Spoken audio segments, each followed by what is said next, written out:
Thank you for listening to The Real Deal with Damian Adams. This is Real Sports Talk for the Real Sports Fan, and I definitely appreciate all you Real Sports fans who are listening right now. If you're listening on Apple Podcasts, thank you. Please go ahead and give us that 5-star rating at 1, 2, 3, 4, 5th.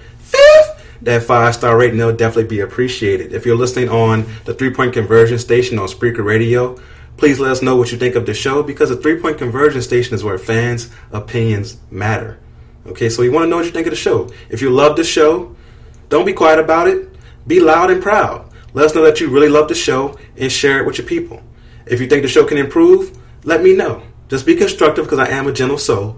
But I definitely need your critiques to be great one day, okay? I'm very excited about today's show. Loaded show. We got NFL free agency, NBA, who's going to make the playoffs, who should be leading in the East, who should be the favorites. We're going to discuss what is better between NBA playoffs and March Madness.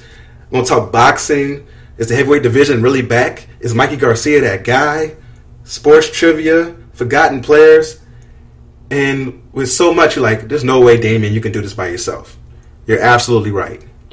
And whenever I talk about football, basketball, boxing, relationships, cooking, it doesn't matter. This man is multifaceted. The guest I got on today, he's been on a few times. He's my real deal brother, the multi-talented Courtney Harden. How you doing today, Courtney? I'm good, man. Thanks for the intro. I'm excited to be back on with you again. It's always great to chop it up, like you said, about anything, sports, cooking, relationships, whatever it is, man. It's always good to be on your show. I appreciate that, man. And for people who may not have heard the shows with you before, can you please give like a little brief introduction about yourself and tell people what you have going on? Absolutely. I have my show is called The Real Deal with Courtney Harden. It airs on Saturdays, 12 p.m. You can check it out on blogtalkradio.com/momentum shift. I have all great guests. Damien's been on multiple times. We get into, as we said, a lot of different things, get into sports, mostly sports, but we talk comic books, movies, cooking, a little dash of politics, whatever is the hot topics. Just have great guests. So definitely check that out. And you can also check it out on goingfor2.com/momentum shift, where you can catch the recap of the show and the replay of the show. And you can follow on Twitter at Get The Real Deal. Definitely. Make sure you do that. My man's show is amazing. He's also on Around the Red Zone Live on Mondays. Like I thought, that's why I mentioned the relationships, because yesterday they had a very interesting conversation about infidelity and how there's a double standard between athletes and politicians. So go check that out on goingfor2.com as well. Like I said, the brother is multifaceted, and I'm glad I got him on today because there's so much happening right now. NFL free agency going crazy. We're not going to touch on everything going on in NFL free agency. If you want to see everything that's going on, all the sign-ins, go to the 3-Point Conversion Facebook page, and they have literally everything that happened today is on that page. They'll keep you up to date. With my man L.A. Broadus, who is the best insider in the game, he'll definitely do that for you. And speaking of L.A. Broadus, he is one of the true Browns fans that I know. And it's very rare to say this, but we're going to start the show talking about the Cleveland Browns. Okay, never thought I would say that in my life, but we're going to start today. We're going to start today's show talking about the Cleveland Browns, and the reason we're talking about the Cleveland Browns is that they've made a few trades. So the first one I'm going to talk about, they traded a 4th round and 7th round pick to the Miami Dolphins for Jarvis Landry. Now, Jarvis Landry is a wide receiver who was formerly with the Dolphins, who has the record for receptions in the first 4 years of his career. So, with anybody in history, Jerry Rice, Odell Beckham, Michael Irvin, Randy Moss, Jarvis Landry is the one with the most receptions over the first 4 years of his career. Incredible stat right there. How do you feel about this move for the Browns, Courtney? You know, I think they needed to do something because The Browns, as we know, they are a dumpster fire over there, man. I mean, the way the organization has been run over the last so many years, and, Hugh Jackson, I don't even know how he still has a job. Remember, after last season, they was 0-16. They don't do well in the draft. They don't pick the right players. They let a lot of good players pass them by, but they're always loaded with draft picks. So I've just never been a believer in that organization. Last year they went 0-16. They ended up having a parade because they didn't win a game. I mean, that's how bad it was. I mean, they had a parade for an 0-16 team. I just can't fathom that. Usually people get fired for going 0-16 and then 1-15 the year before. So they won one game in 2 years. So the only thing they could do is go up, and they made that move getting Jarvis Landry. I think they need weapons. They definitely needed something on offense. They need a spark. Maybe he can bring something to the table. I'm not really buying it, really, how good he is. Now he's gone from a pretty bad situation, the Dolphins, or I should say average situation, to could be a pretty bad situation in Cleveland, but the only thing they can do is go up. But I'm just not a big fan of the moves they make, and this move should help because they say they need a spark, so maybe this will help, but overall, not a real big fan of how they do their moves. I got to see what they do in the draft, but it's a start. Jarvis Landry is a start. I definitely agree with you there as a start. And with their history, I can see how skeptical you will be about it. Because, like you mentioned, one win in the past 2 years. They literally don't have a win on a Sunday in the past 2 years. So, and football is mostly played on Sunday, and they don't have a win on that day in the past 2 years, which is crazy. But they also made a move to have somebody who can throw the ball to Landry and Josh Gordon. They picked up Tyrod Taylor. They traded a third-round pick to the Bills for Tyrod Taylor. How do you feel about that move? Not a fan of this. Well, I'm not a fan of Tyrod Taylor like that. I mean, I think he got a raw deal in Buffalo. That's one thing, but I don't know if he's that good. Maybe he's just going to be a placeholder for this team, getting someone like a Tyrod Taylor. I mean, he's serviceable. He's on the bottom half of the top quarter, as you just rank all the quarterbacks. So he's definitely on that bottom, the 20 to 25 range, maybe. So, this is better than what they had in Deshaun Kaiser, who was terrible, but he was put in a bad situation. Really, no offensive weapons around him. So, like you said, getting Landry, getting Tyrod Taylor, this is a great start. Matching him up with Gordon. If Gordon can stay off, as Stephen A. Smith says, stay off the weed, and he can stay off of that. Talented. Josh Gordon is a very talented receiver. Can Tyrod Taylor get them the ball? That's the question I would have. Can he push that ball down the field? Because when he was in Buffalo, he didn't have much, but he had LaShawn McCoy. So they had a strong running game behind him in Buffalo. Well, like I said, we'll see. We'll see if they make more moves, maybe getting a Saquon Barkley. Now they're building pieces, so I still think they're going to need a quarterback in the future because I think Tyrod Taylor is just a placeholder for this team. So another decent start for him. Yeah, I could see why you would say that because Tyrod, he doesn't have the boom factor, right? He doesn't have that, I guess, the it factor that you would look for in a quarterback. He doesn't have those stats that you look for that say, okay, this guy is blowing it out of the water. He's killing it. But he has led a team to the playoffs. He led the Buffalo Bills to the playoffs. I think that should be something that's put with a star next to it. Because Buffalo literally didn't make the playoffs, since Juvenile was trying to take over for the 9-9 in 2000. And Tyrod Taylor led them there. So I do think that should count for something. And right. I think they were trying to get the total opposite of Deshaun Kaiser. Deshaun Kaiser, I think, showed flashes of talent, does have a good arm. Accuracy definitely needs to be worked on.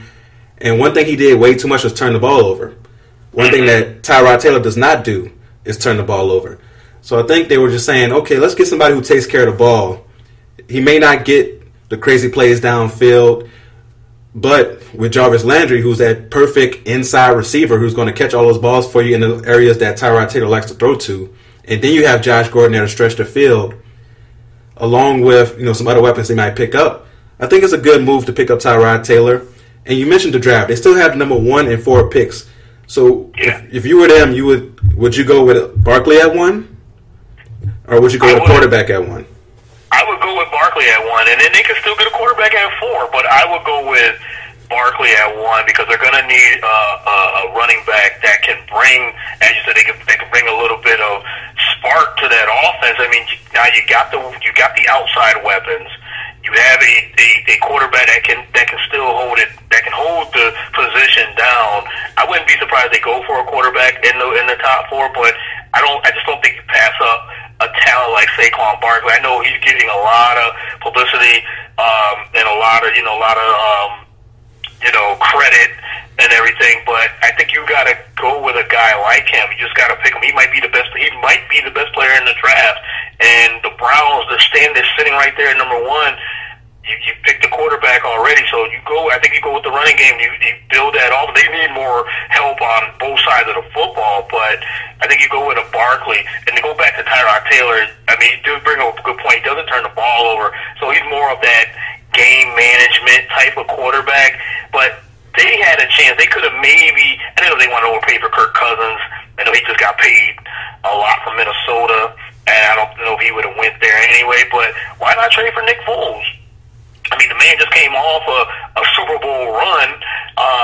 Why you got draft picks? You know, the Eagles are. I mean, I don't know how much the Eagles are looking to move Foles, but if Cleveland would have offered a first round pick or something, there was other options at the QB position. But I guess Tyrod Taylor, he fits what they are looking for, and like I said, the draft, they got a lot of draft picks for all the trades they made, and so they're in a good position, but with the organization the way it is, they could mess it up once again. So, hope big things for them, but we'll see. But I would go with Barkley at number 1. I'm with you. Go with Barkley at number 1. You have your quarterback for at least 2-3 years. It's not like Tyrod's old. I believe he's 27. So you have a guy there, if you truly believe in Tyrod, that can at least be there for 3-4 years. And if you truly believe in one of these quarterbacks, maybe you get one at 4, or you get one later in the draft that you feel you can develop behind Tyrod. And you bring up a good point with Nick Foles, but I don't know what Philadelphia wants from Nick Foles. The guy's a Super Bowl MVP, so they're probably asking for one of those top 2 picks, that first or that 4. And that's tough to give up for Nick Foles. I understand Nick Foles is Super Bowl MVP, but is he worth the number 1 or 4th overall pick? I don't know. That's a tough one. Yeah. And then we're talking about with Nick Foles too. I think he got hot at the right time. He was put in a position with the Eagles to succeed, and the offense was actually built around his skill set. I think if you trade Nick Foles to a team, they're going to have to put that offense around him to what his strengths are. The Eagles and great coaching. The Eagles had very good coaching that helped him succeed, and he got hot.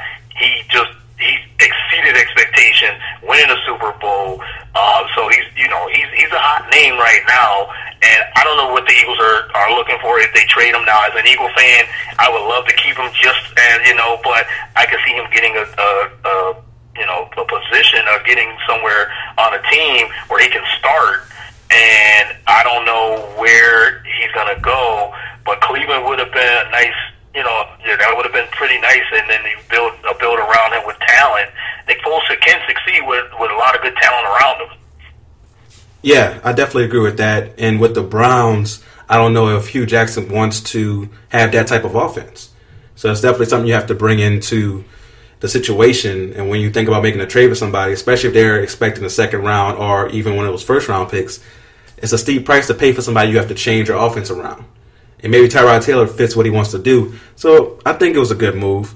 And I see the Browns definitely won't go 1-16 next year. I think that we can put in the bag they'll at least get one win and maybe finally get a win, a win on a Sunday with the moves that they made. And you mentioned Kirk Cousins.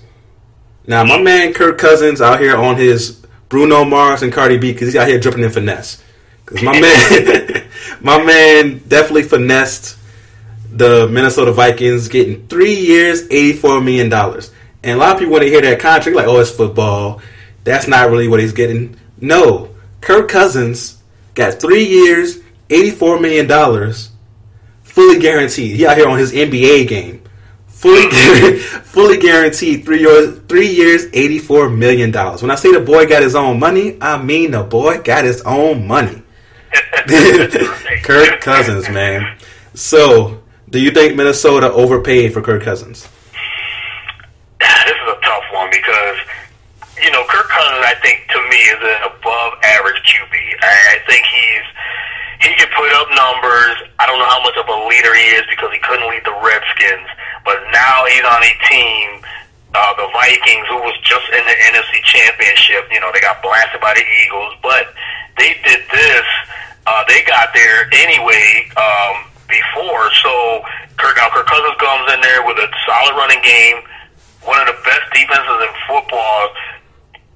He got very good receivers. So now it's on Cousins to lead them. I guess that was the market. The one thing I do like about with this deal for Kirk Cousins, like you said, the boy got paid. He was getting paid with the Redskins. He was fleecing them when he was being franchise tagged. He was getting over 20+ million over those 3 years. So the man made about 60-70 million in those 3 years, in the 3-year deals. He signed 1-year deals, and he was getting all that money. So is he better than Case Keenum? I really believe so. But how much better can Minnesota get with him? That would be the question. Can he?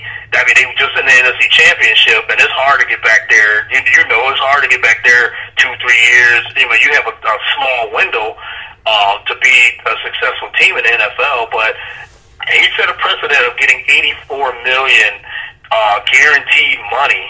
I mean, that's like I said, that's NBA money. So he has set up very well how NFL players might get paid now with $80 million guaranteed money. Can you imagine now when Carson Wentz comes up, for a new contract? Aaron Rodgers, I think he's a free agent next year. I mean, he's might get $100-something million guaranteed for 2 years or whatever. So I can see this is. I mean, I guess you had to upgrade to get a better quarterback. I just don't know how much better Minnesota can get with Kirk Cousins. Yeah, you make a very good point when you talk about the other quarterbacks coming up in the future years. Kirk Cousins did mention that he didn't want to take a pay cut because he didn't want to hurt future quarterbacks. And hey, I guess it's a selfish decision that led to selfless results. Put it that way. Right. That is going to lead to other people getting just broke off. Because like you mentioned, Aaron Rodgers, if Kirk Cousins is getting $84 million guaranteed, Aaron Rodgers was like, man, you got to give me a spaceship. Right. You back that brink truck up. I mean, you back up a couple of them if Aaron Rodgers is, because he's going to get paid. I mean, you just saw Drew Brees. He just got, 2 years, $50 million. So Aaron Rodgers thinking, okay, I can get $25 to $30 million a year. Give me $90 million for 3 years, or give me $100 million for 3 years. Yeah, you got to back up that truck. Definitely. And it's the reason I think Kirk Cousins did get overpaid is the Drew Brees deal. Drew Brees, Super Bowl winning quarterback. Anytime he has a decent defense, the Saints make the playoffs. And so with this guy you have a winner. And we were able to get Drew Brees back for 2 years, $50 million, with $27 guaranteed. So the first year is guaranteed, and only $2 million the second year is guaranteed. And I understand he's older, but with Kirk Cousins, you got a guy who has put up yards, but has never been the guy where you're like, okay, I see that's the defense holding him back. Like the years where the Saints were bad and were finishing 7-9, Drew Brees was getting 7 wins with a team that had the 32nd ranked defense in the league. If you give Kirk Cousins the 32nd ranked defense, they might have 3 wins. So, to me, I think they overpaid for Kirk Cousins. You had 3 quarterbacks there, and it looks like Case Keenum's going to the Broncos. You saw Sam Bradford's going to the Cardinals, which I'm here in Arizona. I don't know what that was about. Bad deal, Dad. You're talking about a bad deal. I mean, look at the Eagles got rid of Sam Bradford, and they got a 1st and a 4th round pick for him, and he was out again. The man's got 2 shredded knees, and he got $20 million. Here's another guy that's just getting paid. He just gets money. He's just getting his money.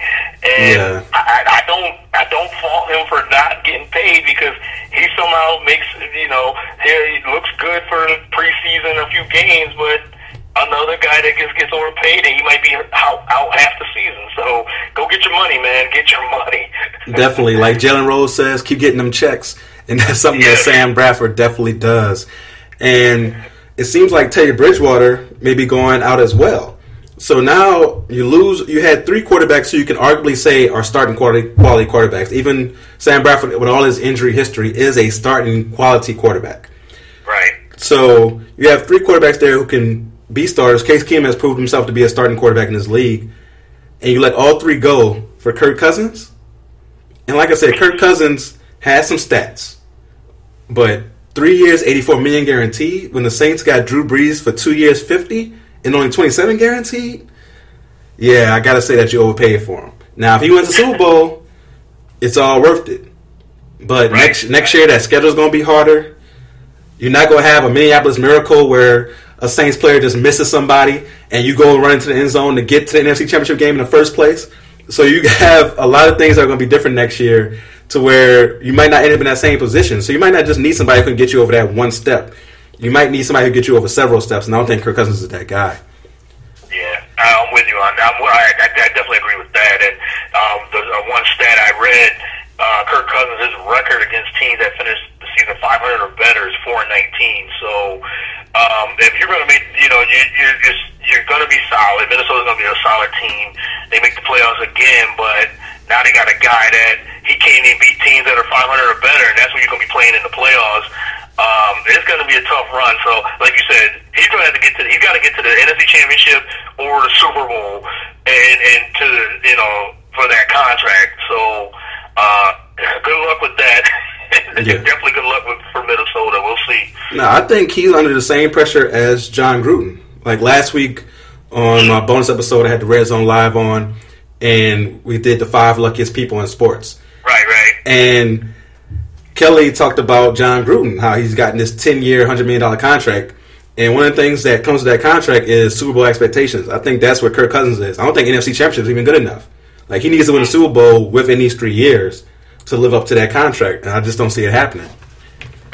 Yeah, that's a good point. That's a real good point. Like I said, Gruden, he's got 10 years to try to make it right. He's a great student of the game. He knows the game, of course. But as a coach, maybe average, above average at best. I mean, I know he got that Super Bowl, but that team was already built when he got it. So we'll see how good of a coach he is. I know he's been around football for a long time. He was a great broadcaster. But that's a real good point. So Kirk Cousins, he might be in that same boat as you said. It's more of Super Bowl or bust then with Kirk Cousins now, because Minnesota's all in. They paid him the money. Like I said, they have the running game. They have solid receivers.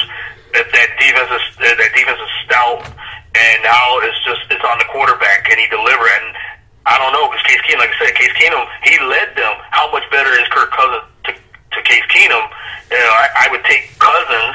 I think he's a little bit better, but they got to the NFC Championship, so they got blown out, but they got there. So it's not like they can't get there again. But I don't know. We'll see. Yeah, definitely. We're on the same page with that one, and it's going to be interesting, man. And one of the teams that Minnesota will be trying to get past in this, stacked NFC is the Rams. And the Rams made a series of moves also during this offseason period. Just to go over some of the moves they made, they got rid of Alec Ogletree, who's a 26-year-old linebacker who looks pretty good. You get rid of Robert Quinn, who at one time was a guy who just couldn't be stopped coming off the end, who's only 27. But you do pick up Marcus Peters, who's only 25, just an interception machine. Now, he's allergic to tackling people, but but he does, he forces turnovers. And you also get Aqib Talib for only a 5th-round pick, which is good, but Aqib Talib is 31 years old. For cornerbacks, I kind of treat them like running backs. It's kind of hard to pass 30, 31 years old to keep that speed, keep those reflexes, those hips loose, to make those turns that they have to make and things like that. So you wonder how that's going to go. So how do you feel about the Rams offseason so far? I obviously like the Rams. I like the moves that they've made. You just said getting Talib, getting Marcus Peters. I mean, these are two of the most talented cornerbacks in the league. The only thing about these two guys, they got some troubles on the field and off the field, to say the least. Maybe going to a new team, new situation, a winning situation, even though Talib was on a winning situation in Denver a few years ago. But he's still solid. He's still a solid corner. Peters is really an excellent cornerback. So I like those two moves. Adding that to an energetic defense. You still got Gurley. You still got a good quarterback. And Jared Goff, Sean McVay, he's coming off Coach of the Year. The Rams are going to be a dangerous team, and they just solidified, their defense. Now they're saying, okay, we can score. They scored over almost 30 points a game. So now the defense is young, they're hungry, and they're ready to go. And they play, and those two corners, they play with a mean streak. So I like that about them as well. So I like the moves they made. Yeah, I like the moves they made as well. I am a little skeptical of letting go of Ogletree and Robert Quinn, because the front seven last year is what made their defense really good. And it looks like now they want to put the strength of the defense in the secondary, which I understand is still a passing league, even though last year there was a little more love towards the running game overall. But you still want to have those corners to play man-to-man, and maybe you could blitz a little more. So I see what they're doing. And hopefully it doesn't weaken their front seven too much, because if you can't get pressure on the quarterback, it doesn't matter how good your cornerbacks are. That's true. Yeah, you're right. And the strength of their defense was their front seven. I think what they're trying to do the blueprint of what Denver did, getting to lead with a suffocating defense. But, Denver had that high-powered offense at one point when they had Peyton Manning. So maybe the Rams are doing the same exact thing. Because Denver had the solid corners, Chris Harris and Talib. Maybe that's what they're doing now, getting with Peters and Talib to go with that offense. So, and the NFC is going to be a very good conference once again. So, the Rams are going to be a dangerous team. Definitely. And we're going to end the free agency talk right there. There's so many moves that we could talk about it all day. But I definitely want to get into some basketball as well. We're coming down the home stretch. Playoff time is almost here. And this year is really weird, because usually, especially the last few years, we've known it's been Cleveland, Golden State. And this year in the Eastern Conference, it's not Cleveland and everybody else. Like, it's a jumbled front of those playoff teams. Now, looks like the East, the playoffs are already pretty much set with your teams 1 through 8. Detroit's in 9th, and they're pretty far behind. It'll take a really crazy effort for them to get in the playoff picture. So just going through the standings real quick in the Eastern Conference. Of course, you got Toronto at 1, Celtics at 2, Pacers, Cavaliers, Wizards, 76ers, Bucks, and Heat, and I mentioned the Pistons at 9. Who do you have as your favorite in the Eastern Conference right now? I know, as you said, that this Eastern Conference is so jumbled up from 2 to 8, 2 to 9 actually. This is one of those weird years. It usually is LeBron and the Cavs and then everybody else. I think it still can be competitive, but I think at the end of the day, it still is on LeBron James and the Cleveland Cavaliers. I still think they're the team to beat in the East. As great as Toronto has played, I think they can actually get to the conference finals.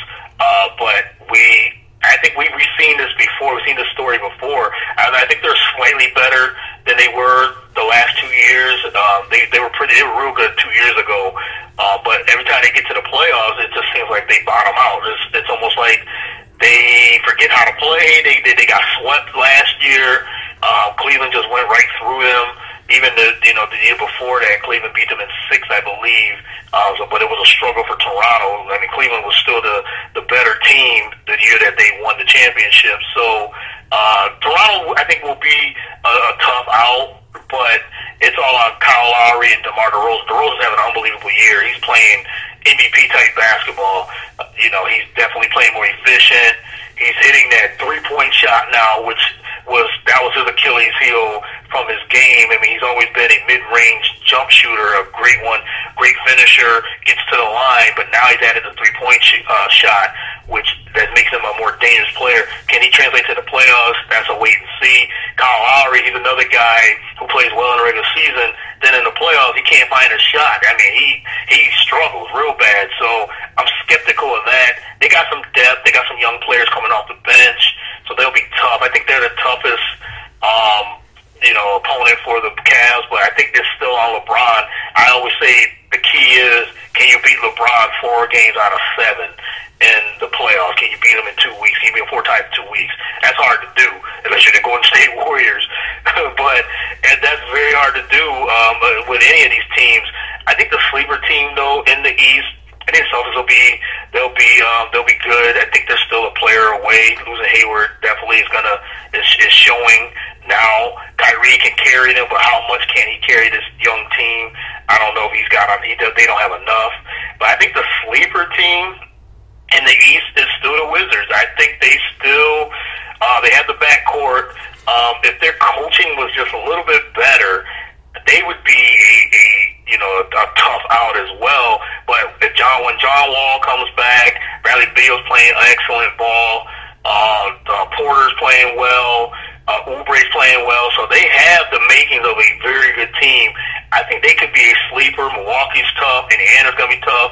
The Sixers, I mean, can you imagine how it is here in Philly? The Sixers, if they make the playoffs, and depends who they draw in the first round, they're going to be Joel Embiid and Ben Simmons are monsters. So the East is wide open. Like I said, the Pacers but I think the Wizards still, with that experienced backcourt, could get trouble to a lot of teams. But I think it's Cleveland still the best team in the East.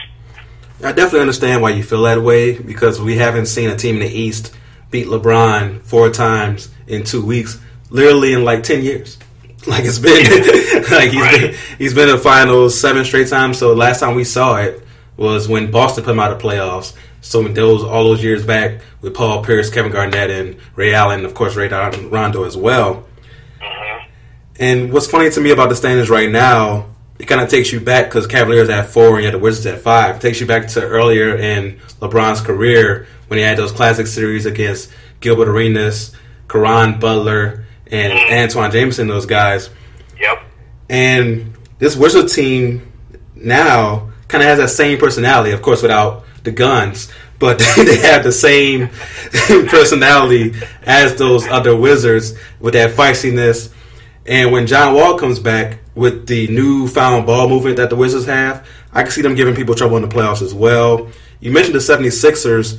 That team, talent-wise, man, and matchup-wise, you think about the fact that Ben Simmons is playing point guard at 6'10". Yeah. So when you have him at 6'10", playing point, that means you got to put your point guard on somebody else. So now your point guard probably has to stick J.J. Redick. And you got to put maybe LeBron on Ben Simmons. Or whoever it is your 3 is, whatever team is you're playing against, has to stick Ben Simmons. And it just throws off your whole defense. And now you got Joel Embiid, who's literally unstoppable. No 5 in the league can stick him. That's a dangerous team. Milwaukee, Greek Freak. That's all you got to say. Greek Freak in a 7-game series. It's tough, man. And now he has somebody like Eric Bledsoe and Jabari Parker back, which is very underrated as well. Jabari Parker can get you 20 points.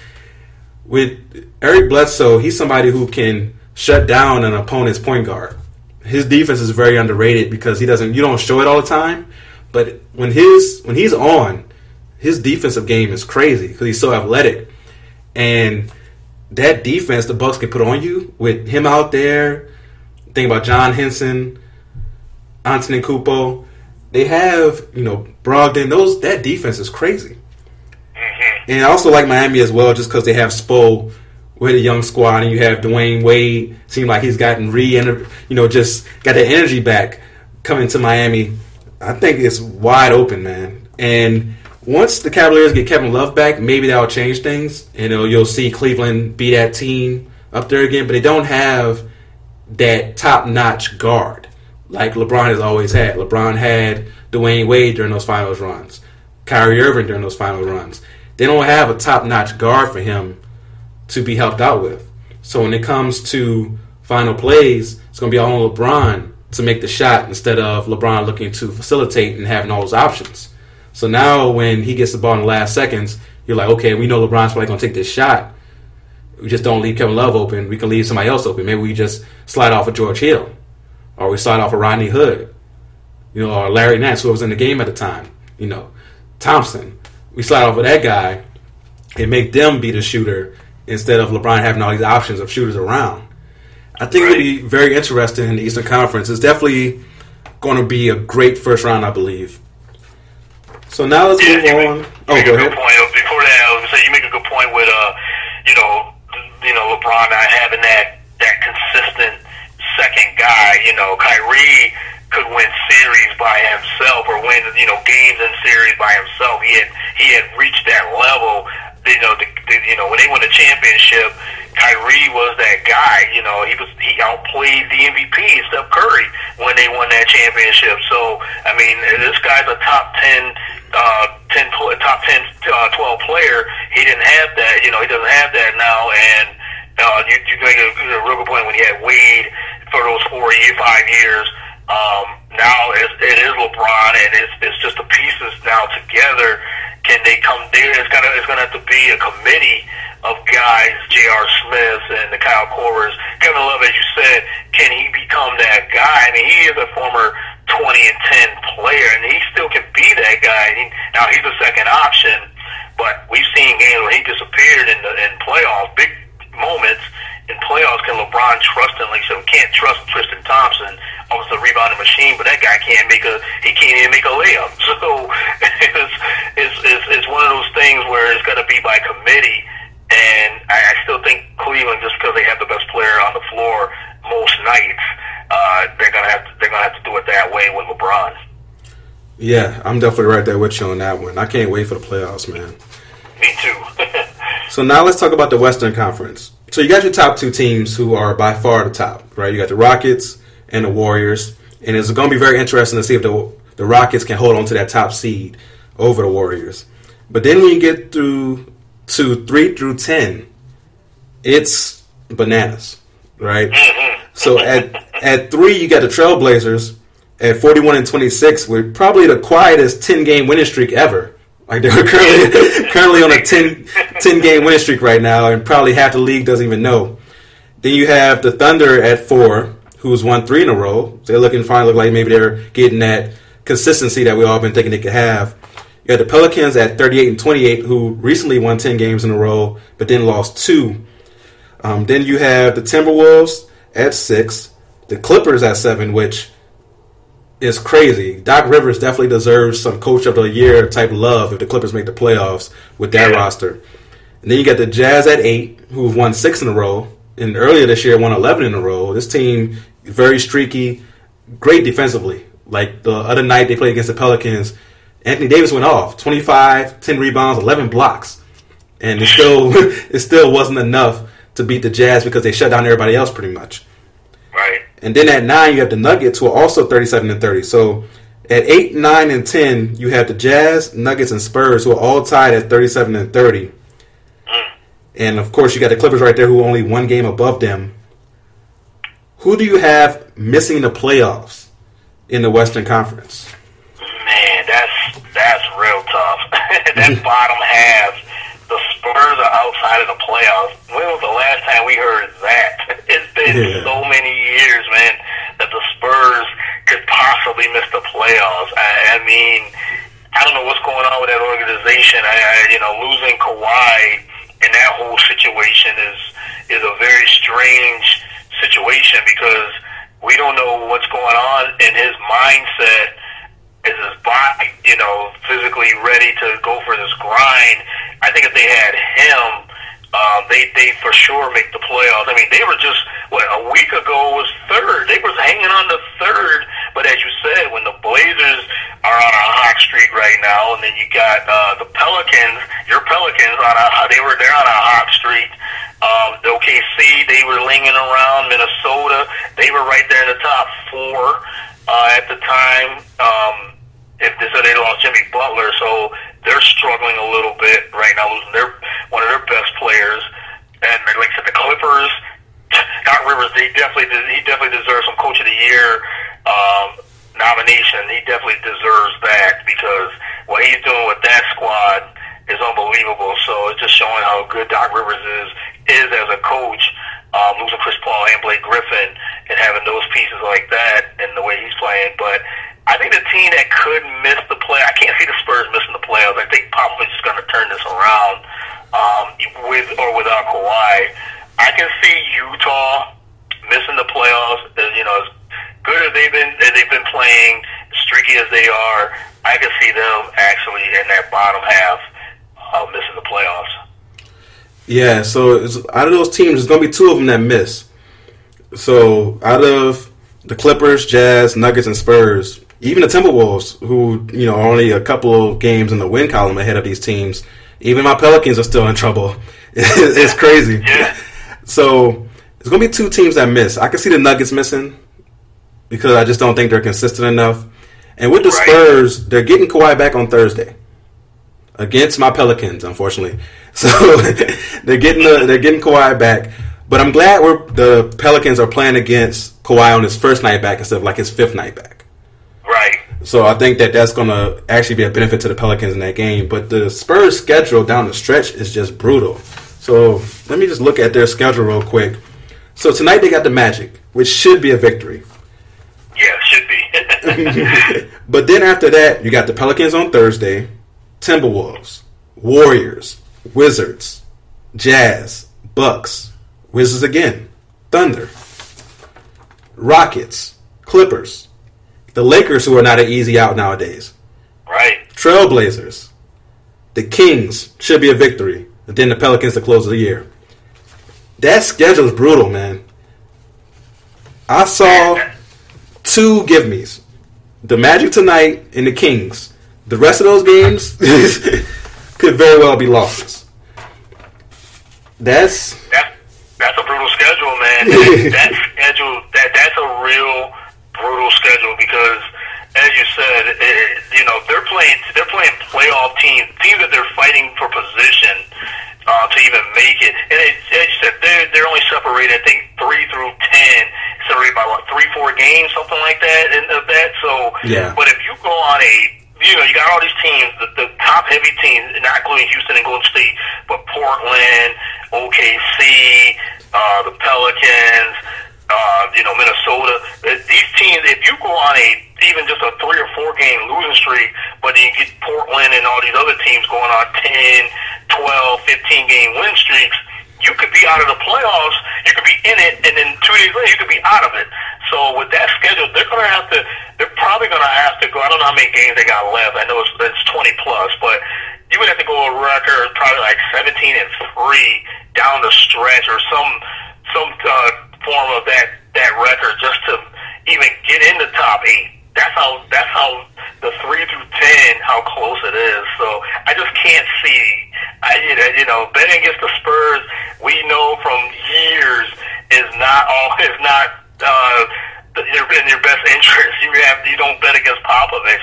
I think he's going to turn around. He's got to get a boost from Kawhi. We don't know what type of player he's going to be, but if he's anything like he was, even close to what he was last season, I mean, this guy he had definitely arrived as a top 5 player.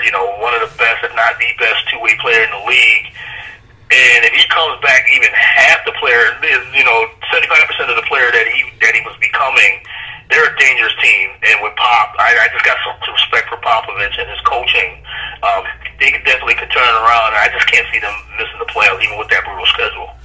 Yeah, man, it's a brutal schedule, but like you said, it's hard to bet against Pop.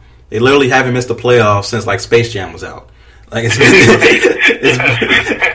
been a really, really long time. And the Nuggets, I'm gonna go with the Nuggets and the Jazz to be the teams on the outside looking in. I really like what the Clippers are doing. I wouldn't be surprised if the Clippers slip down, but I'm gonna go Nuggets and Jazz to miss the playoffs. And you said you're going with the Jazz as well? Yeah, I think I agree with you. I think it's going to be Nuggets and Jazz because, as you said, the Nuggets, it would be nice to see them make the playoffs again. I mean, they haven't made the playoffs in a long time either. It would be nice to see them. I just like their atmosphere of their crowd up there in Denver, and just watching them in the playoffs. They're a young team. They run up and down, And can you imagine them playing a team like Houston or Golden State? Would be an interesting series. I mean, I think the Warriors or Houston would beat them in 4 or 5, but it would just be a high-scoring series with either team. But I can see them missing the playoffs. And, the Clippers, I think Doc Rivers is going to keep them in. He'll motivate them to stay in that hunt. I think the Spurs will move up. I think Minnesota will still make the playoffs as well because they got a lot of talent. If they had Jimmy Butler, they'll probably be a top 4 team. But and Portland, I think they're the wild cards. They are Dame time, as they said. It's time for Dame time, and he's hitting shots, and he continues to keep hitting shots. It's just like Anthony Davis in your Pelicans. Those guys are leading their squads, which we didn't think was possible the way they're playing. Those 2 teams are going to be dangerous, Pelicans and Portland. So watch out for those 2 teams. Yeah, the Western Conference playoffs, man. I think the playoffs this year will be some of the best playoffs we've seen in a while. I do too. Yep. Now, speaking of the playoffs, that's a little bit around the corner. But one playoff that is right here is the NCAA playoffs. The NCAA tournament starts, I believe, tonight. I believe the play-in game starts tonight. And people love March Madness. But do you love March Madness more than you love the NBA playoffs? Which one are you going with? Which is better, NBA playoffs or March Madness? As much as I like March Madness, I like the unpredictability. I like when Cinderella teams, they make it, they go on a run, they upsets. That's what it's about. I mean, it's madness. That's what they call it, Madness of March. So I do like March Madness. I like playing the tournament. I love bracket pool. I'm always in 6 or 7 of them, trying to win money, trying to get bragging rights, and it brings people together. Office pools and things like that. But I still gotta go to the NBA. I'm an NBA guy, as you know. I think it's just better. It's better quality basketball. I'm a fan of the one and done. When it comes to the tournament, 1 game playoffs, you go on a run, you win 6 games, you get hot, you win. I like the strategies more of the NBA, 4 out of 7, or even when it was 3 out of 5. I like that. I like the adjustments. I like the, if you're down 2-0 in a series or 3-0 in a series, can the team come back? Because if you get caught on the wrong game on the wrong night, you lose. I mean, if the NBA had it like the March Madness, you get the Warriors, you might catch them on a bad night, and then they lose. They get upset and they lose. It's like March Madness. I know that's what a lot of people love, but I just think the quality of basketball itself is better in the NBA because I like the strategies. I love the 4 out of 7. I love the adjustments. I love when it comes to the NBA Finals, and it's like a chess match between the coaches and and the players. So I think the NBA playoffs is a much better product than March Madness. Yeah, I definitely can see why you say that. With March Madness, I believe the reason that me and you agree on the NBA playoffs being better is that we're invested in the NBA. Mm-hmm. With college basketball, the regular season can be so dull and so bad that I don't get invested in the college teams as much. And maybe that has a little bit to do with my LSU team not being good the past several years. But I don't have a rooting interest in college basketball unless it's my bracket. And then once my bracket's done, that's the crazy thing. I find myself watching more of the first round than I do of, say, Sweet 16, Elite 8, and then maybe I'll come back for the Final Four and the championship game. Because once your bracket's done, I'm like, like, do I really, right. Yeah, do I really want to watch the Sweet 16? But of course, you watch the national championship game. And last year, the national championship game was trash. Oh my God, it was so bad. And it just like, it was clunky, just wasn't a good flow at all. Right. Yeah, and it just was bad to watch. But that unpredictability does add to it. Now, the NBA playoffs last year were whack too. Like, because they were real whack. the Warriors and Cleveland ran through everybody, right? And literally between them had one loss going into the finals. And you need some competition. Like, it's good quality basketball, but you also need competition. The only thing I would change about the NBA playoffs, well, a few things. I would make it 1 through 16. I think that would make it much better just to have some different matchups. Like, imagine Milwaukee versus Minnesota in the first round. That would be awesome to see. Yeah. So I would change that.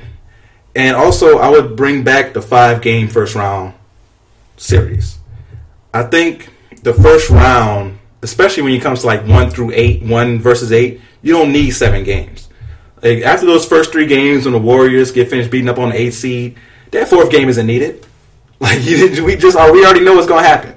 That 4th game isn't needed. And plus, the 5-game series adds more of that feel that you get from March Madness. You get those upsets like you had the Nuggets beat the Supersonics, and you have the Dikembe Mutombo shaking the ball above his head in disbelief that they just beat the Supersonics, the number 1 seed. So those moments are more prevalent when you have a 5-game series. We've had some 7-game series upsets. We had the Warriors, of course, the We Believe team, and we had the Memphis Grizzlies. People forget about that team that beat the Spurs that year. Yeah. But it's very far, few and far between. But like you said, the NBA playoffs is just way better because of the strategy. I love when, like last year, you had the Celtics and the Bulls. Of course, you know about this. The Bulls were up 2-0. And losing Rondo had a lot to do with it, but also the Celtics made adjustments and were able to beat the Bulls on the road to start propelling themselves to go to the Eastern Conference Finals that year because of the adjustments they made. And if it was an NCAA tournament, we had the Bulls going to the second round. Just like that. So I agree with you there. NBA playoffs is better quality basketball, but I can definitely appreciate March Madness just because of the unpredictability, and every once in a while you'll get a good quality game. But I feel like the games themselves just aren't good quality. Even, like I said, national championship game last year was just boring. I found myself falling asleep. I was like, this is not good. I should be falling asleep watching basketball because I love basketball so much. So yeah, I definitely agree with you there. NBA playoffs are better than March Madness. So now let's get into a little boxing. You're one of the few people who I can talk boxing with, who I know knows the boxing game well. Shout out to Rashawn from the Red Zone Live, also Wood from the Pay Me No Mind YouTube channel, and Ryan Foley as well. A few of the guys that I love to chop it up with about boxing, who I know I can go to when I have questions. And I wrote an article last week talking about the heavyweight division. So last weekend, we had a great fight between Deontay Wilder and Luis Ortiz. And it ended in the 10th round, where Wilder's power finally just took over and Ortiz wasn't able to recover, and Wilder got the knockout victory. But great fight, and it felt like back in the day when we had an American heavyweight being a champion.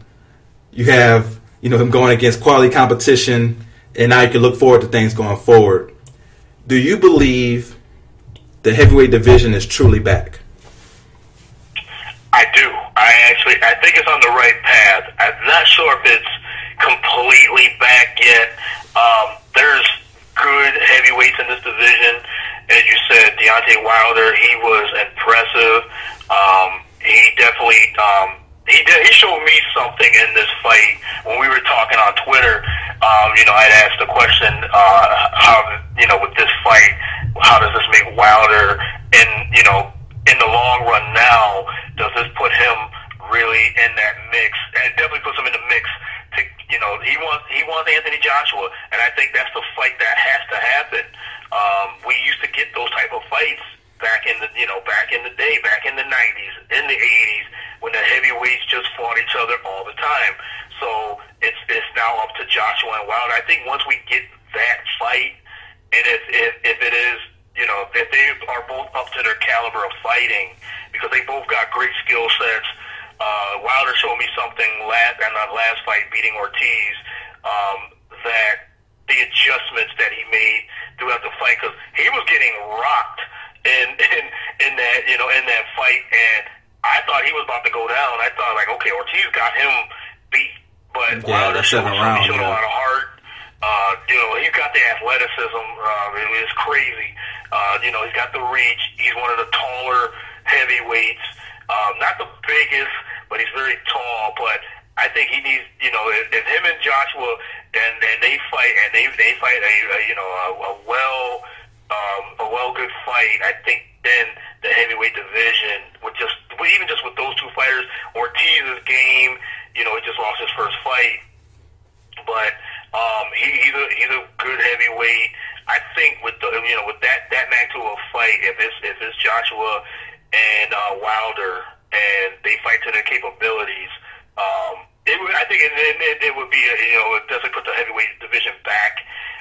If someone like Klitschko was still in it too, it'd be even more prevalent to being back. But I think it's on the right path. Yeah, I'm definitely right there with you. And one of the reasons I think that it's on the right path is that you're going to get eventually one champion. So on March 31st, we have Anthony Joshua versus Joseph Parker. Mm-hmm. And they're going to unify some of the titles. And people are picking Joshua, but do not sleep on Parker. Very good guy, skilled, somebody who has power as well. And we've seen Joshua go down. Klitschko was able to knock him down at 41 years old. So we know that Anthony Joshua can be somebody maybe a little vulnerable to the power punch. So with Joseph Parker, that definitely could happen. We could end up having Joseph Parker versus Deontay Wilder. So we can't just jump the gun. But I would love to see Anthony Joshua versus Deontay Wilder. I know the way it's set up right now, the winner of Parker Joshua should fight Wilder and unify all the titles and have one champion. I think clarity would be the best thing for boxing, period, not just the heavyweight division. But having one champion in the division is like, okay, we know who the guy is. We know who everybody's gunning for. But when you have so many different targets out there for people to go to and say, oh, I'm going to get this guy, or the WBC is the best guy, or the IBF is the best guy, let's just have the guy. And I think that the heavyweight division, thanks to Premier Boxing Champions, is doing that. And if you're not familiar with Anthony Joshua and Joseph Parker, please watch on March 31st on Showtime when they're fighting in Cardiff, Wales. I think that's one of the reasons that Americans maybe aren't hip to the heavyweight division, because they're having fights in Cardiff, Wales. But but when you have those two type of guys fighting, you got to watch it and really see the quality of boxing they have in the heavyweight division now. I truly do think it's back. And Deontay Wilder is very athletic, like you said. I think if he would have played football, he probably could have been a tight end. Like, he's that type of athlete. Now, skill-wise, probably doesn't have the best skills ever, right? We see him, once he gets excited, the haymakers start flying. You can get some windmill punches in there. Yeah, right. it gets a little crazy. Punches and bunches. I mean, even in the fight against Ortiz, I think he got hurt in that. I think it was the 9th round. It was right before Ortiz. Ortiz ran out of gas, and Wilder I think once he got hit, he kind of woke up. And as you said, the hands are down, and he's just swinging. So he was just swinging for the fences, and he connected on him. And it was, like I said, an entertaining fight. He's an entertaining fighter. And, with them hands are down, Joshua can pick him apart. Joshua, he likes to throw that jab, that powerful jab. It's almost like a Lennox Lewis type, that snap jab that he likes to throw. But as you said, they always fight. He's always fighting overseas. He needs to come to the States, Joshua, and that's when I think where the heavyweight division could get more acclaim, because now you have one of the better fighters in Joshua coming over to the United States, because Wilder said he'll fight anywhere. He'll fight back in Brooklyn. He don't care where it is. He wants to fight, but there are some flaws in Wilder when them hands go down, and he's exposed. A better fighter will pick him apart. He just, he ran into a game Ortiz, but he was a tired Ortiz, and it was only a matter of time before Wilder, his athleticism just started coming on top, and he destroyed him at the end. Yeah, like Ortiz dominated most of that fight. He was able to control distance, even though Wilder is much taller and has the longer reach of the two fighters. That was really surprising to me, like especially the first 4 rounds of that fight, where Ortiz was able to jab and reach his left hand out there. And because he's southpaw, Wilder had a hard time establishing that jab, which leads to his very powerful right hand. And Wilder did surprise me when he landed that uppercut towards the end there. I was like, okay, didn't know he had that in his repertoire. I see what you're doing there, Wilder. But we've seen Anthony Joshua with the full repertoire. We've seen that crazy uppercut he landed against Klitschko, which would have took most people's heads completely off their shoulders. And Right. That was a vicious uppercut. yes, definitely. The fact that Klitschko was able to stand up for a few more seconds after that is crazy to me. Like, I would have died right there. Like, that would have been, rest in peace, Damien. The uppercut did it. Like, that would have been done right there. But I think the heavyweight division is back. Like I said, getting these guys together to unify the titles is the key to boxing, period.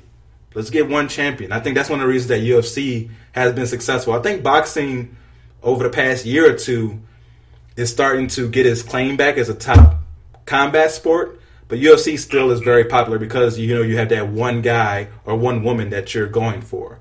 I think that's a very big part of it.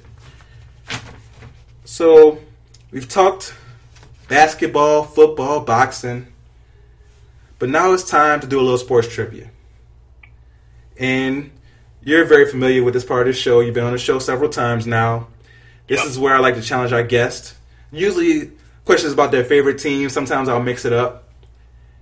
And you're always a good sport doing sports trivia. You're somebody who has knowledge. I have to challenge you and come up with some good stuff. So are you ready for sports trivia? Yes, sir. All right, for the first question. This one's pretty tough, but I got confidence in you. The Philadelphia Eagles won their first Super Bowl this year, of course. And you're a big Eagles fan. Congratulations. All right. Yep. And now there are 13 teams who have never won the big one. How many of these 13 teams can you name? All right. That's a tough one. Let me go through Minnesota Vikings. I know they're one. Correct. Let me go through the teams. I'm just gonna try to real quickly go through them. Arizona Cardinals. Correct. All right. Man, put me on the spot trying to go through these teams. Buffalo Bills. Correct. Yep, I know they went to 4th Street, so I was living upstate New York at that time when they went to 4th Street, so I knew they definitely didn't win one. Let's see. Tennessee Titans. Correct. All right. Jacksonville. All right, that's another one. All right. Carolina Panthers. That is correct. Let's see. Think one. I was thinking of. I think they've won already. I'm thinking of LA Rams. Well, I guess they count the St. Louis Rams victory with that. Yeah. Okay. So I can't count them. We'll try to go through the team. Atlanta Falcons. Definitely. Yep. Okay. They could have won one. No, they should have won one. How about that? Sorry, Atlanta fans. I know we know a lot of Atlanta fans, so I ain't gonna rain on their parade at all. I'm a Saints fan, so I'm gonna rain on it. Those bums still ain't got no Super Bowl. I know the NFC East now. Everybody's won, so I can't count. The Eagles were the last team to win in that division. So you have 1, 2, 3, 4, 5 left. That's Arizona already. I said Arizona. You did. Okay. Let's see, NFC Central. I'm trying to go. Yeah, the Bears won. Green Bay won. Chicago won. That's in Minnesota. So it's got to be an AFC then. Let's see, Pittsburgh, Cleveland. You're missing one team in that division. Talking about the old Minnesota, Green Bay, Chicago. Oh, Detroit. Okay. Yeah. The Lions. Okay. All right. Got So them. So yeah. it's got to be from the AFC. Yeah, you got 4 left. Seattle won. They're in the NFC. They won already. This is. I said Tennessee already. Jacksonville. The Colts won. Oh man, Houston, the Texans. That's right. So you only got 3 left. 3 left. All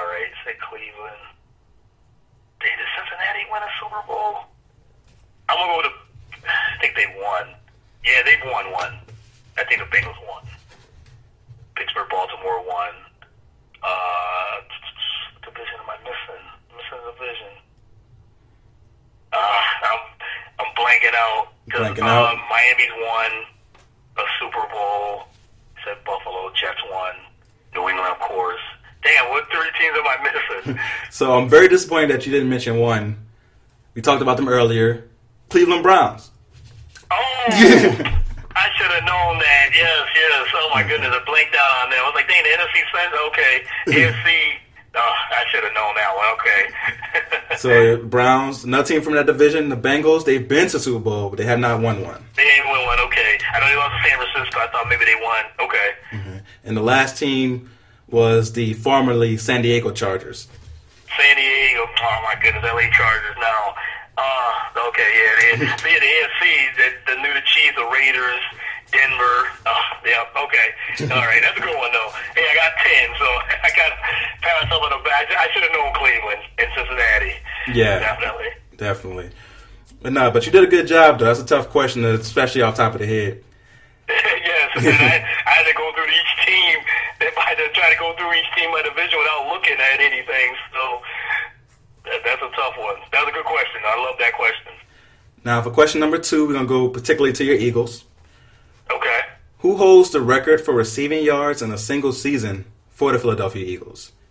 Is it Deshaun Jackson, Mike Quick, Terrell Owens, or Jeremy Maclin? Let me give it to you one more time. Who holds the record for receiving yards in a single season for the Philadelphia Eagles? Is it Deshaun Jackson, Mike Quick, Terrell Owens, or Jeremy Maclin?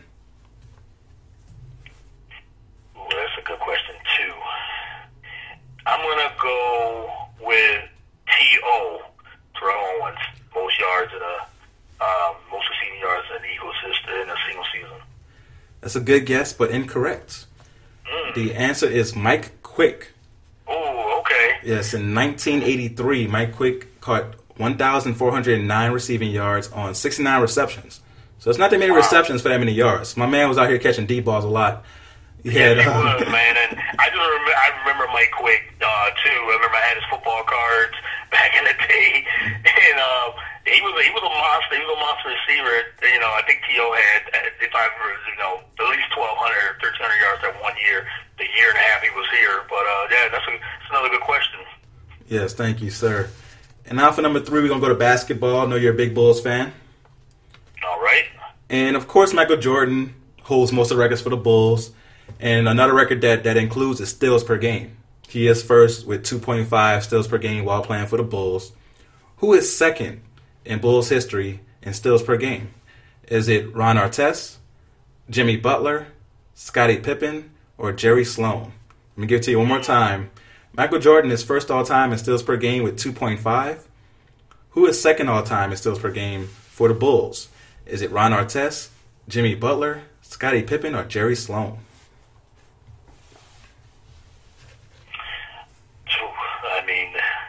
I would think Pippen, but I don't think it's going to be Scotty. I'm going to go with Jerry Sloan.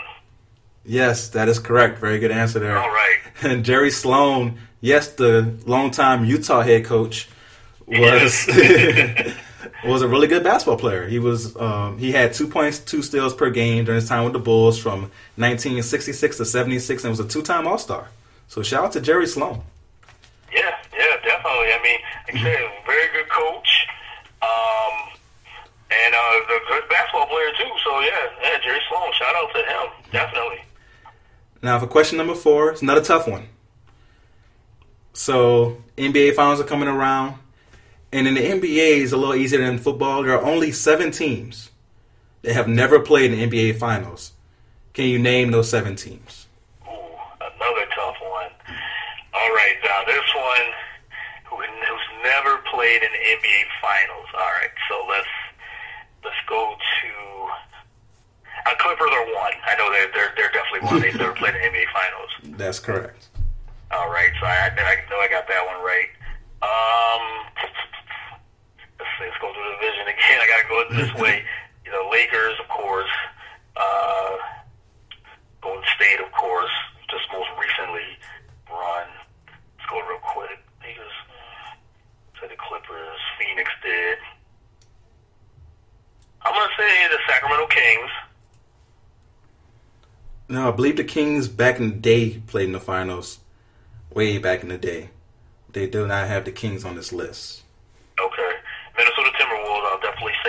I know they've never made the finals. That's correct. Even with, they had that good run with KG and Sam Cassell and Sprewell. They got to the conference finals, but lost to the Lakers. I do remember that. So Minnesota is definitely another one. OKC went to the finals, so not them. Dallas, they won. San Antonio won. Let's see, who else? Portland, they did back in the day. All right, so that division's done. Denver. That's correct. Denver has never made the NBA finals. Okay, so the Nuggets. Yeah, they made the ABA finals, but never the NBA finals. Okay, that's 3. We'll go to East real quick. Let's see, Boston, of course. The Knicks, they've won. The Toronto Raptors. That's correct. They've not been to the NBA finals yet. Yeah, they've never made to the NBA finals. Got to the conference finals, but never to the NBA finals. The Nets made it. I mean, you could say Brooklyn, but that's part of the history of New Jersey. So yeah. They made it. They made it with Kidd. Back in the day, we lost to the Lakers. Sixers, they've won. You got the Pacers win. Bulls, of course. Cleveland. Milwaukee Bucks made it. So that division's good. Let's see the Wizards. I would say the Wizards. I think they made it, though. Yeah, I believe they made it back in the day with Wes Unseld. Yeah, when they were the Bullets, right? Yeah, I do remember that. Okay, so, Charlotte. That's correct. The Charlotte Hornets / Bobcats have never made the NBA Finals. Yep. Sorry, your Pelicans. That's correct. Pelicans have not made the NBA Finals. So you only got one team. Ooh, one more team. I'm missing. Got the Hornets, Wizards. This last team is in the same division with the Pelicans.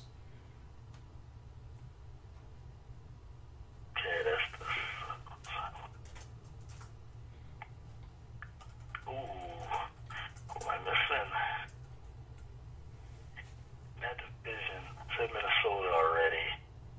Spurs, OKC, Portland made it. I'm missing it. All right, you got me on this one. That's the last one. It is the Memphis Grizzlies. Oh, the Grizzlies. Oh, man.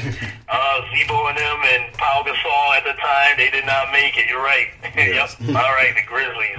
That's a good question. That's a real good question. So thank you for being a good sport during sports trivia. Let me just recap the questions for the people. So for the question number 1, I actually miscounted. It's 12 teams now. It was 13 with the Eagles, but now it's 12. So it's 12 teams that have not made the Super Bowl. And those 12 teams are the Bengals, Bills, Browns, Cardinals, Chargers, those bum Falcons, the Jaguars, Lions, Panthers, Texans, Titans, and Vikings. They have not made the Super Bowl. Have not made the Super Bowl, excuse me.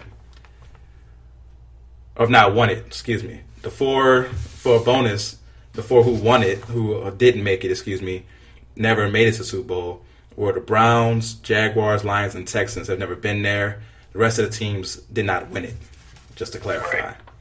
And question number 2, who holds the record for receiving yards in a single season for the Philadelphia Eagles? The answer is Mike Quick, who had 1,409 yards in 1983.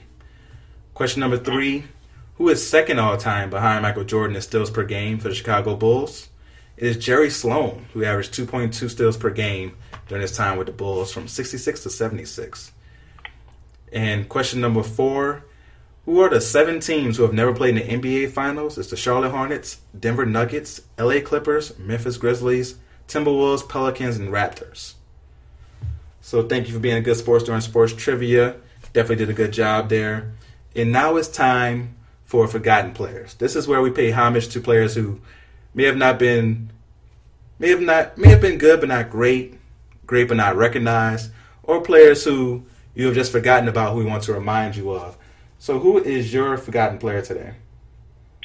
Well, since March Madness is here, and we talked about comparing it with the NBA and everything, so paying homage to March Madness, I'm going to go deep into the archives. I'm going to go with the name Sean Respert as my forgotten player. I know Michigan State fans remember this guy. they remember Mateen Cleaves, because he had the smile and hit the big shots. But I'm going with his backcourt mate Sean Rexford. The Rexford received he was 1995 Player of the Year by Sporting News in college. Was a first team All-American. Got his jersey retired from Michigan State in 1995. Played only 4 years in the NBA with 4 different teams. Retired in 99. Played overseas for a couple of years. I mean, the guy, he could shoot the lights out. But he came back into the NBA. He took some time off. Came back into the NBA as he was a director of the D League at one point back in 2011. Not sure if he's still, this the G League now. So, but yeah, I'm going with Sean Rexford of Michigan State, from the former Michigan State player.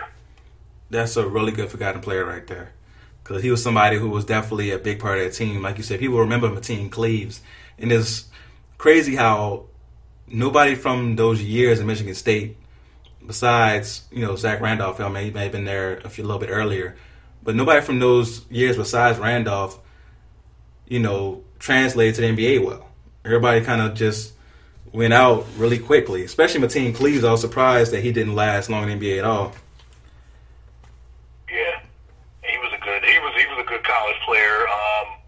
Mateen Cleaves, I mean, he just never had a jump shot, but he was a solid point guard, and it wasn't the most athletic or anything like that. Neither was Sean Rexford, but man, that Sean Rexford, he could shoot the lights out, man. And I just remembered that Nancy, man, March Madness. I wanted to do a player from former that played well in college for the homage of March Madness. I saw the name Sean Rexford, like, ooh, I forgot about him. So yes, Sean Rexford, my forgotten player. Very good forgotten player there. For my forgotten player, I'm gonna go back a little bit. NBA guy. He played at the university, he played at Arizona State University. He's originally from Pine Bluff, Arkansas. His real name is Lafayette Lever, but everybody call him Fat. Fat Lever. Fat Lever is my forgotten player today. He was the 11th overall pick in the 1982 NBA draft, like I mentioned, out of Arizona State. He was picked by the Portland Trail Blazers. But most of his career, the years that we remember that are the glory years for him, were with the Denver Nuggets. While playing for the Denver Nuggets, he made the 2 All-Star games. He was a combo guard, only 6'3", but he definitely could shoot the rock. Somebody who could score in a lot of different ways. And he was somebody who shot over 40% from the 3 back before that was the thing to do. In 1989-90, shot over 40% from the 3-point line and shooting a pretty decent amount of 3s. So it's somebody who you will sleep on when it comes to outside shooting. But throughout his career, averaged 14 points per game. Always shot a good percentage, shot 45% for his career, which is really efficient for a guard. So shout out to Fat Lever. And who was your forgotten player one more time? Sean Rexford, former Michigan State star. Definitely. Man, I had a lot of fun doing this episode with you, man. I hope you enjoyed it. Oh, man, yeah, I always enjoy it. This one was a lot of fun, man. I love the trivia and, love getting into it with you with boxing and NBA and, the NFL. Like I said, there's so much NFL free agency, still names that are still out there. So, but yeah, this was a lot of fun. Definitely. There's some things that we didn't touch on. Just before I let you go, Jimmy Graham signed to the Packers. What do you think about that move? It was a solid move. I really liked that. More weapons for Aaron Rodgers, but then he lost a weapon. They cut Jordy Nelson. That's like, wow. You pick up Jimmy Graham, but then you cut Jordy Nelson. I mean, that's you kind of subtract to get a player. But I mean, Jimmy Graham with Aaron Rodgers, you see what Jimmy Graham did with Drew Brees. He's not the same type of player that he was those years ago when he was just a monster, but he led all tight ends and touchdowns last season with Russell Wilson. So they finally got on the same page, but he leaves and goes to one of the best quarterbacks ever in Aaron Rodgers. So good move for them, but losing Jordy Nelson really hurts them. Yeah, I think having Jimmy Graham is going to show us even more how bad a man Aaron Rodgers is. Man. Definitely, that bad man there. And we didn't mention Mikey Garcia. Mikey Garcia this past Saturday night had a really good fight against Sergey Lipinets. And I wrote an article that posted today on 3pointconversion.com asking, is Mikey Garcia the next big boxing superstar? Do you think you can see a superstar future for Mikey Garcia?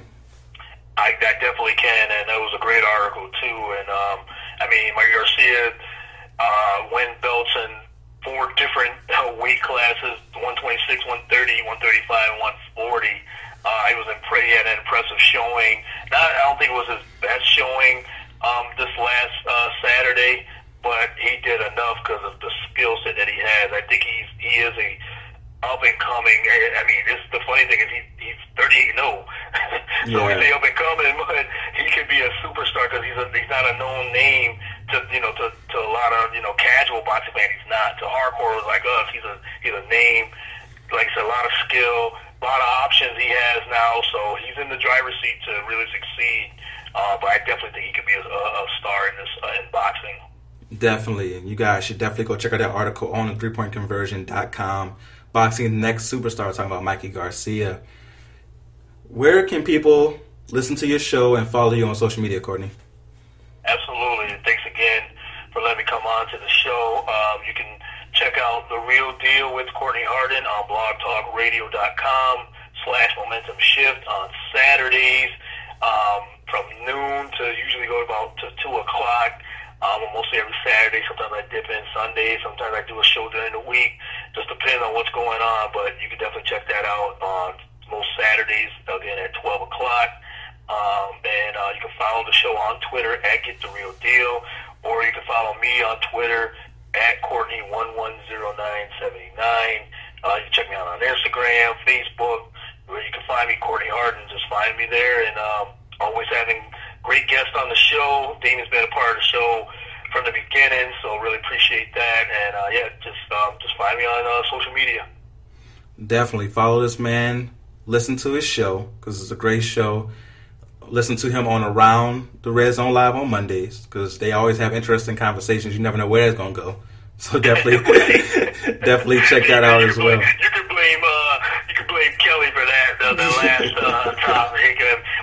When we were chopping it up, we was trying to find a topic. We try to find what's the most topic, the hottest topic of the week. So I was thinking March Madness. Rashawn suggested Tiger Woods maybe coming back, being back, and she came up with infidelity and cheating among politicians and sports figures. So we were like, okay, she just shut our whole topics down, and we were like, okay, we'll just go with this. I didn't know where it was going, but it was a great time. But yeah, check that out on Mondays on Blog Talk Radio as well, from 7:30 to 8:30. Definitely. I want to thank you again for coming on the show. Appreciate the compliment on the article. Definitely. And for you guys who are listening, make sure you follow me on all platforms at The Real Deal WDA. That's The Real Deal. W as in whiskey, D as in Delta, A as in Apple on Snapchat, Twitter, Instagram, all places that can be followed. Like The Real Deal with Damien Adams Facebook page and subscribe to the YouTube channel. I'm fairly new to YouTube, but there's full episodes in there now. And I also do like a weekly video, usually of my real take of the week. So go ahead and check that out as well. And until next time, go real or go home.